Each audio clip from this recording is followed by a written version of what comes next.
Hello and welcome to the English Speaking Podcast. This is the podcast that helps you learn real, simple, and natural English. Whether you're at home, on the bus, or maybe taking a walk, you can improve your English with just a few minutes of listening. And today's topic is all about daily routines. Yeah, let's get started. You know, it's interesting how our minds often react to that word routine. Immediately, there's this sort of common idea that it means something rather, well, mundane, isn't it? Yeah, boring, repetitive. Exactly. We picture something maybe even a bit mechanical, almost like it's, designed to drain all the fun right out of life. It's like a rigid schedule, maybe, Yeah. something that boxes you in. Yes. Constrained, stuck. It almost sounds like routine is the enemy of freedom. That's a really common initial thought, and yeah, loads of people feel that way. But what's truly fascinating, actually, is that perception couldn't be further from the truth when we talk about a good routine, a well-crafted one. Okay, so different from just any routine. Mm. Right. If we sort of shift our perspective a bit, you find that a good routine isn't really about limitation. Quite the opposite, actually. It's profoundly liberating. Liberating? How so? That seems counterintuitive. Well, think of it less like a straitjacket and maybe more like a finely tuned instrument. It's about creating an intentional structure for your day, establishing a rhythm. A rhythm. Okay. And maybe surprisingly, it's one of the best ways to significantly cut down on daily stress. Less stress. I like the sound of that. Yeah, you move from constantly reacting to everything to sort of gently, proactively guiding your own way through the day. So it's not about being trapped then. It's more about being set free. Free Yeah. from that constant pressure of making decisions and just reacting all the time. Exactly. That's a great way to put it. Free from the burden of constant decision-making. That's a really significant shift in thinking. It makes a lot more sense when you frame it like that. Precisely. And if we zoom out just a little bit, connect this idea to, say, personal growth. The most crucial aspect of routines is their incredible power, often really underestimated, to build consistent habits. Habits, right? We hear a lot about habits. And these habits, in turn, they're the real architects of tangible results. Yeah. Measurable results across pretty much every area of your life. Like what kind of areas? Well, think about what you want to achieve. Maybe getting fluent in English. Okay, yeah, definitely relevant for our listeners. Or advancing in your career, hitting fitness goals, even, say, improving your relationships. Routines give you that foundation of consistent action, that steady, unwavering effort you need for any real progress. So it's not about one big push. No, exactly. It's not that sudden flood. It's more like the persistent, gentle drip that, over time fills the biggest container. That's a great metaphor, really vivid. It highlights what we're digging into today. So for this discussion, our mission seems pretty clear then. We're going to explore why your daily routine is genuinely one of the most powerful tools you actually have. We'll look into how you can use it effectively to become, well, better, stronger, more focused every day, whatever your goals might be.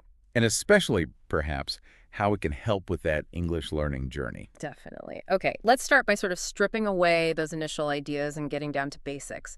What exactly is a routine at its core? How do we define it simply?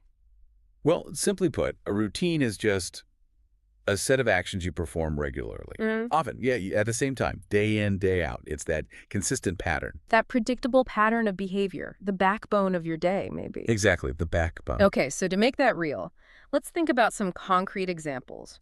Things many of us do every day, maybe without even thinking of them as a routine. Yeah, like waking up at a specific time, say 7 a.m. every morning. Right. Or brushing your teeth. That's almost universal, isn't it? You just do Like it. total automatic. Or maybe drinking a glass of water right after getting out of bed. Good one. Then maybe making coffee? Yep, having your coffee, maybe reading the news for a few minutes. Okay. What about later in the day? Your commute to work. Often the same route, same time. True. Or maybe taking a walk in the evening. After dinner, perhaps. Yeah, that's a common one. And for some people, maybe writing in a journal just before bed. That quiet ritual. Okay, so these individual actions, they seem really small, don't they? Almost insignificant on their own. They do. You might think, what difference does brushing my teeth at 7.05 versus 7.0 really make? It seems trivial. And this is exactly where that first impression can be so misleading. Because while each action is small in isolation, the cumulative effect, that's where the power lies. It's transformative. Cumulative effect, how does that work? When you consistently do these seemingly minor things, every single day, they don't just fill time. They fundamentally shape who you are. Shape who you are. Wow. Yeah. They build the framework of your day, and by extension, they really forge the foundation of your character, your skills, your potential. So it's like building something big, but with lots of tiny bricks. Exactly. Perfectly put. Countless small bricks placed consistently. We can use a couple of analogies to make this clearer. Think about physical health. Okay. You don't get fit from one single super intense gym session, Okay. right? No matter how hard you push. No, definitely not. You just feel sore afterwards. Right. True fitness, lasting health, it's built through consistent, regular, often quite small workouts. Day after day, week after week. It's the consistency again. It's the consistency, not the brute force of one single burst. It's the steady sculpting, not the one big hammer blow. So it's less about trying to run a marathon every single day Oh, definitely. and more about just committing to that consistent, maybe short daily jog. Exactly. You've nailed the core idea. And this applies so directly to language learning, too, especially English. Right. How so? Well, you wouldn't realistically expect to get fluent by, say, cramming for 10 hours just once a month, would you? No, that sounds exhausting and probably not very effective long term. Exactly. Yeah. That burst might feel productive in the moment, but the knowledge often just evaporates. It doesn't stick without reinforcement. You're right. Use it or lose it. Precisely. Real sustainable growth in English, or any skill really, comes from doing the small things every day. It's those consistent, maybe tiny daily efforts, listening for a few minutes, reviewing a few words, writing a couple of sentences. Things add up. They absolutely do. They steadily build your vocabulary, sharpen your listening, solidify your understanding. It's this continuous daily rhythm that's the core of a routine's power. The gentle current that moves you forward. I like that. Mm-hmm. That leads us straight into a really fundamental idea, something timeless. You've probably heard this quote. Aristotle. Ah, yes, a classic. We are what we repeatedly do. Excellence, then, is not an act, but a habit. So true. Still holds up. There's such a profound truth in that, isn't there? When you really stop and think, your life, everything you are, everything you achieve, it's a direct result of the habits you've built up over time. They're like the silent architects of our lives. Yeah, architects of destiny, maybe. And this is where routines become so critical. Because habits, they're built through your daily routine. That's the fundamental link. Routines build habits. Right. It's not just a casual connection, it's the core mechanism, linking everyday actions to long-term success. Which brings up a really important question for a lot of us. If habits are so crucial, what stops us from forming the good ones? Yeah, why is it so hard sometimes? Often it's because we rely too much on something really unreliable.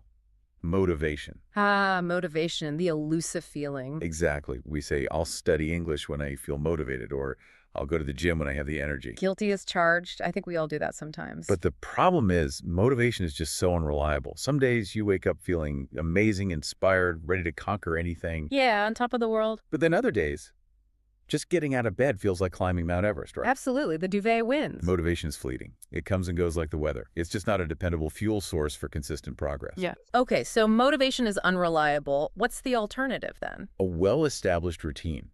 It operates totally differently.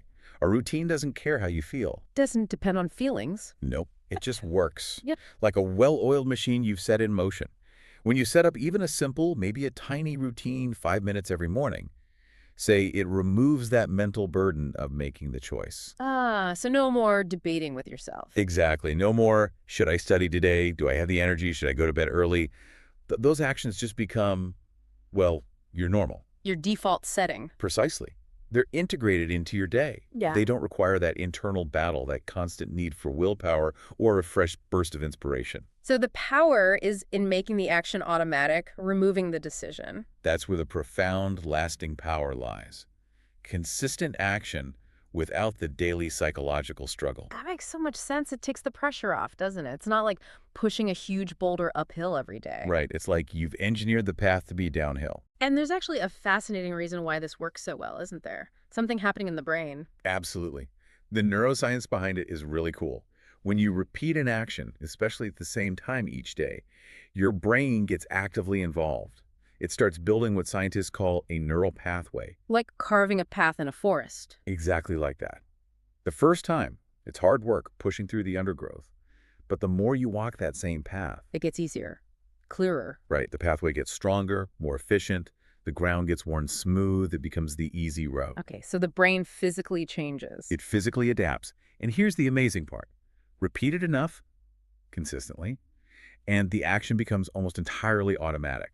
It needs practically no conscious thought or mental energy. Like brushing your teeth. The perfect example. You don't consciously think, okay, pick up brush, apply paste, move to front teeth. You just do it. It's ingrained. Yeah. Reflexive. Yes. That neural pathway is so strong, so efficient, your brain runs it on autopilot, which frees up your mental energy for other things. Okay, so this automaticity, that's the key. It makes doing the right things effortless. Effortless is maybe strong, Mm-hmm. but easier, much easier. It shifts them from things you should do to things you just do. Because the brain pathway is already there, smooth and efficient. Exactly. The brain naturally gravitates towards it. There's less resistance, less friction. Positive action feels more like a natural inclination than a chore. And I guess conversely, it makes the wrong things, the distractions, the bad habits easier to avoid. That's a great point, yes. Because your brain is drawn to the established easy path for the good habit, veering off takes more conscious effort. So the path to the bad habit becomes overgrown and harder to take. In a way, yes. While the path to the good habit is like a well-lit highway, you're using your brain's natural tendency for efficiency to your advantage. That's brilliant, leveraging how our brains actually work. So it seems it's not just what you do, but also when you do it that matters. Absolutely. Which brings us to the idea that specific times of day are really important for building routines. Those critical windows. Mm-hmm. And arguably, your morning routine and your evening routine are the two most critical periods of all. Morning and evening, the bookends of the day. Exactly. And the why behind that is crucial. How you start your day and how you end it powerfully dictates the tone, the energy, the whole trajectory for everything in between. So the morning sets the momentum. And the evening provides the reset and prepares you for the next cycle. They influence every page in the middle. Okay, let's talk about the morning first. Yeah. That first 30 to 60 minutes after waking up seems crucial. Paramount. Yeah. And we can probably all picture a bad start, right? Because lots of us do it. Oh, definitely. You wake up, Phone first. phone first, before your feet even hit the floor sometimes. You're scrolling social media, checking emails, reacting to messages. And suddenly time just disappears. Exactly. Minutes vanish, and then you're rushing out the door, already feeling behind schedule before the day's even really started. Playing catch up from the get-go. And the consequence of that kind of reactive start, it leads to a scattered mind. Scattered. Yeah, I know that feeling. You're not proactive, you're just reacting, responding to everyone else's agenda, to notifications, instead of steering your own focus. So you start the day on the defensive, stressed. Pretty much. It sets a stressed, fragmented, unfocused tone that can easily bleed into the entire day. It's like letting the world dictate your mood instantly. Okay, so that's the bad start. What does a good start look like? An intentional morning routine. A good start is about calmness, deliberate action, maybe waking up gently, drinking a glass of water first thing, Hydration, okay. maybe some gentle stretching, or a few minutes of meditation to quiet the mind. Journaling, reading something inspiring. Exactly. Journaling thoughts, reading something positive. Mm. When you do these kinds of self-directed things, you prime your brain for clarity and purpose. So instead of being pulled in all directions, You actively choose your first input. You create your own direction for the day. You shape your internal state before the world rushes in. That gives you calm control. and this feels like a perfect place to slot in some English learning, doesn't it? It absolutely does. And the beauty is, it doesn't need to be long. Just a few minutes. Just 5 or 10 minutes of dedicated English practice fits perfectly here. It's not about a massive study session. So what could that look like? Reading a short English article, listening to this podcast while you eat breakfast, Okay, easy enough. or maybe just writing a few sentences in English in a journal. Low pressure, just practice. Again, consistency over duration. That's the key. And the psychological association that builds is powerful. Your brain starts to connect mornings with learning and growth. So it becomes a natural part of waking up. Yeah, almost pleasurable. You're priming your brain for language learning right at the start of the day. Powerful feedback loop. Okay, makes sense. Now let's flip to the other end of the day. The night routine. Mm-hmm. The other critical window. If the morning is about starting strong, the evening is about Resetting and recovering. Winding down properly. Processing the day and preparing for good rest. And again, we need to contrast that with a bad end to the day, right? Which often involves screens, lots of screens, phone, tablet, laptop, TV, right up until bedtime. Guilty again. Why is that so bad? It keeps your mind highly active. You're still accumulating stimulation, maybe stress from work emails, social media, the news. So your brain doesn't switch off, Exactly. And the blue light from those screens can mess with your melatonin production, making it harder to fall asleep and reducing sleep quality. which means you wake up tired. And the cycle continues. Right. So what are some constructive things we could do in the evening instead? Things that actually help. You want to consciously use that time. Reflecting on the day is great. What went well, what you learned. Like a mini review. Yeah. Planning for the next day is also really effective. Gets tasks out of your head, reduces morning anxiety. Okay, planning helps calm the mind. What else? Reading a physical book. Much better than a screen for winding down. Old school. I like it. You could also do some English writing then. Maybe journaling about your day in English. Ah, integrating practice again. Nice. Or activities to relax your body. A warm bath, gentle yoga, listening to calm music, guided meditation. Preparing mind and body for sleep. Exactly. All these things prepare you for deep restorative sleep, which is fundamental. And the payoff is huge, isn't it? A better evening leads directly to a better morning. It's a powerful, positive feedback loop. Your evening routine is the foundation for your next morning's success, an investment in future you. Definitely food for thought. Okay, let's focus specifically now on English learning, which I know is key for many listeners. We often see people approaching English study pretty randomly, right? Inconsistent bursts. Yeah, studying only when they feel like it, when motivation strikes. And we know now why that's flawed. Exactly. Feelings are inconsistent, moods change, energy levels dip. So that approach leads directly to slow progress, or even stagnation. You have bursts of activity, then nothing. Right. Stop, start. It's hard to build momentum, reinforce learning, or retain information long-term that way. You're always sort of starting over. So the solution isn't waiting for motivation. It's integrating learning into something reliable, your daily routine. Even for just a short time. Even for just 10 minutes a day.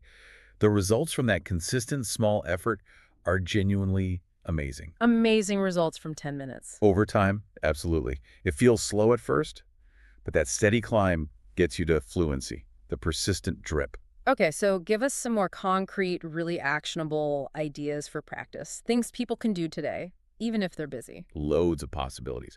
We mentioned listening to a podcast like this one during breakfast. Yeah, habit stacking. Or writing just 3 English sentences in a journal every night before bed. Doesn't have to be perfect, just consistent. Keep it simple. Read one short English article while having your coffee. Combines pleasure with learning. Nice. What about more active practice? Watch a short YouTube video in English, maybe on a topic you like, and pause it to repeat 5 new phrases out loud, actively engaging with the sound. Getting your mouth involved. Or, if you like walking, try talking to yourself in English for just 2 minutes while you walk. Describe things, express feelings. Low-stakes practice. Builds fluency and confidence internally first. Exactly. So the secret really is consistency over quantity. Right. It doesn't have to be long. It just has to be daily. That's the core message. That daily consistency improves everything: vocabulary, listening, thinking in English, overall fluency. It all grows steadily with that regular exposure and practice. Okay, so we've talked a lot about good routines, but we need to be honest, right? Not all routines are good. That's a crucial point. Just like good routines build you up, bad routines can actively tear you down. So what does a bad routine look like? What are some examples? Well, consistently staying up too late, waking up feeling tired all the time, Okay, poor sleep habits. regularly skipping meals, bad for energy, focus, metabolism, Right. What else? checking your phone first thing in the morning, like we discussed, getting sucked into social media for hours, Time drains, distractions. neglecting any physical movement or exercise, having no dedicated time for thinking, reflection, or personal growth. These sound painfully common for a lot of people. They really are. And we need to be clear, routines like these aren't just unhelpful, they're actively hurting your progress and well-being. They create a downward spiral. Exactly, instead of an upward one. Recognizing these patterns is the essential first step. Okay, but recognizing them might feel overwhelming, like there's so much to fix. It can feel that way, but remember what we said earlier, you don't need to overhaul everything at once. Right, the small steps approach. Exactly. The good news is you can start small. I really encourage just focusing on one small upgrade. One small upgrade, like what? Add one single good habit, or consciously remove one single bad one. That focused single step. That's all it takes to begin. Just start the momentum. Precisely. Yeah. And often, one positive change naturally leads to another. It starts a virtuous cycle. That feels much more manageable. A huge relief, actually. So if someone's listening now feeling inspired to start designing a better routine, what's a simple method? A step-by-step guide? Okay, here's a simple process. 4, maybe 5 steps. 1, choose a time. Be specific. Morning, afternoon, evening.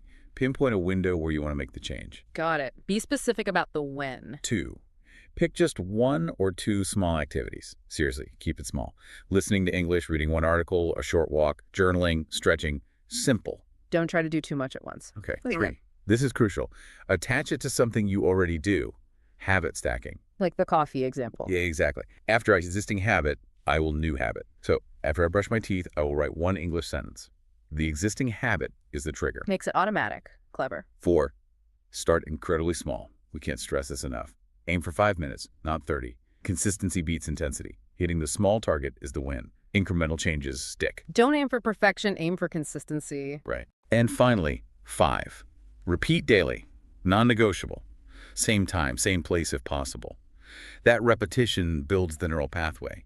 Consistency is your superpower here. Choose time, pick small activity, attach to existing habit, start small, repeat daily. Simple steps. Simple steps. And remember the deeper goal here. It's not just about being productive like a robot, checking off tasks. It's not just about the to-do list. No. The real aim is being intentional. Proactively building a life structure that supports your growth, your well-being, your goals, like English fluency. Designing your day to support what matters most. Exactly. Actively building the foundation for the life you want every single day, not just letting life happen to you. Okay, so bringing this all together then, the big message we want people to take away. Your daily routine is way more than just tasks or productivity hacks. Fundamentally, yeah. It's about building the life you want, piece by piece, brick by brick, day by consistent day. Every small action is a brick in that foundation. And perfection isn't the goal, right?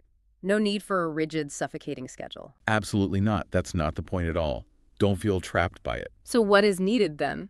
Rhythm, repetition, Yeah. and purpose. Those are the key things. Rhythm, repetition, purpose. Okay. So as a practical starting point, what's the single piece of advice? Just start with 5 minutes. 5 minutes. Pick one small action, something you want to do, something that benefits you, and commit to doing it every single day. That small, consistent effort. That's genuinely how real change happens in your life and definitely in your English learning journey. Consistency builds mastery. And that's it for today's episode of the English Speaking Podcast. I hope you learned something useful, and remember, the more you listen, the more confident you'll become. Don't forget to subscribe, like, and leave a comment with your thoughts or answers.